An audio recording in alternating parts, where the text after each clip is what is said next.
Good afternoon, class, and I hope you all are having a good Sunday.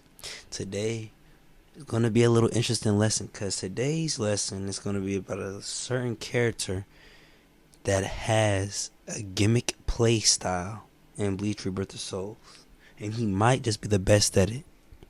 Okay, class, before we dive into the reason as to why I said that, and before we dive into the lesson, we first need to understand what is a gimmick character in fighting games. So what these gimmick characters will tend to have is certain tools that have multiple layers inside their toolkit. So it's made to keep your opponent on a guessing game to figure out what type of tool that you're going to commit to and what type of tool that has the layer onto it to keep the guessing game going on.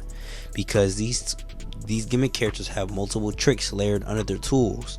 Hence that's why they call them a gimmick character. So in Izuru's case, he's one of them. So with that being said, class, let's dive into his moveset. So for the first one, we have Hanwha and Izuru Raiden. Fires a Hanwha forward, which if it hits, transforming it into Izuru Raiden, and deals additional damage. Holding input changes Hanwha and the opponent is pulled towards you. Now again, class, like I said, these are one of these tools that have layers behind them. Now if you want to go ahead and pull your opponent in, you have to hold it. And if you don't want to and just fire the regular Hanwha so it can change the Izuru Raiden to do more damage, go ahead and do that.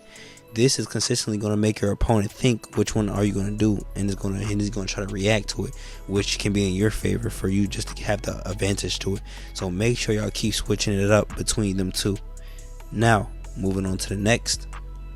Okay, now we have Ryokibutsuji, a large forward swinging slash that delivers a series of high power blows. Okay, class, this is the move that y'all have to pay attention to later on in the video because this move is going to be important. But basically in base, it's just him swinging a slash and it does massive damage. As it says, it's a power slash that's going to do a lot of damage. Now we have Ryokibutsuji. Restrains the opponent for a period of time, allowing for Izuru to attack freely. So basically, class, it's just a restraint. And mind you, this is another mind game I'm talking about, right? Now this may have a slow startup rate, but as soon as it hits, it looks like it stays for a little while.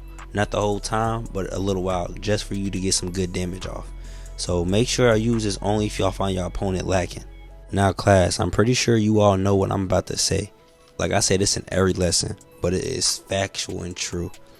We are about to move on to the most important tool in this man's arsenal, and that is his awakening.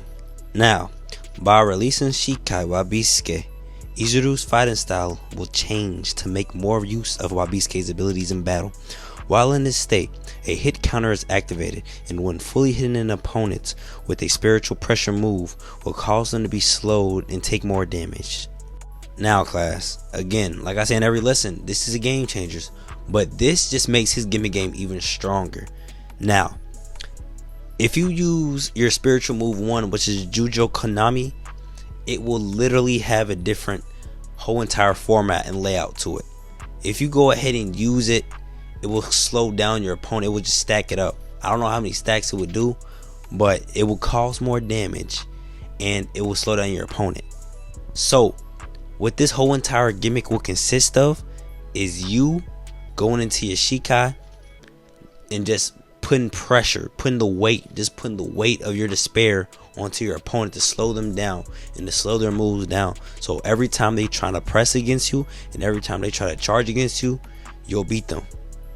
So class, if you want to pick up Izuru, make sure you understand that his whole entire game plan is purely gimmick.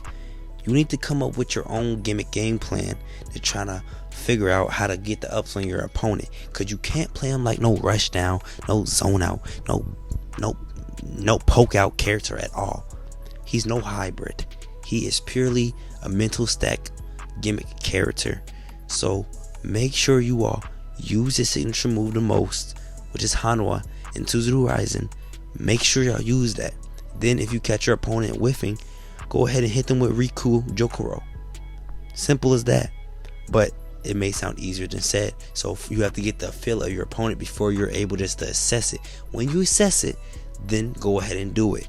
And when you hit into awakening, when you get into your Shikai, definitely put all your despair that you're feeling throughout that match onto your opponent, so you just can fuck them up. so they can't do nothing about it. Now with that being said, class, it's time to look at his stats and see just how good they are. If you'd like to point your attention up to the screen. Okay, looking at his stats, they don't look bad. They actually look very decent. His technique and special skills is up there. It's no shock. Recent range is up there, and toughness and durability is third. Now, as you can tell, his ease of use is 3. Again, I told you all, he's going to be gimmicky, and you need to know how to come up with your own gimmick playstyle. That's what's going to make him technical. So overall, his stats pretty decent. So with that being said, class, that makes the end of this lesson, and I hope that you took something away from it and learned something. What I need you all to do is like, subscribe, and share this video. Road to 100 subscribers on the way, and enjoy the rest of y'all Sunday. Now with that being said, before y'all leave, do not slam my doors. I'll see y'all next video. ごきげんよう。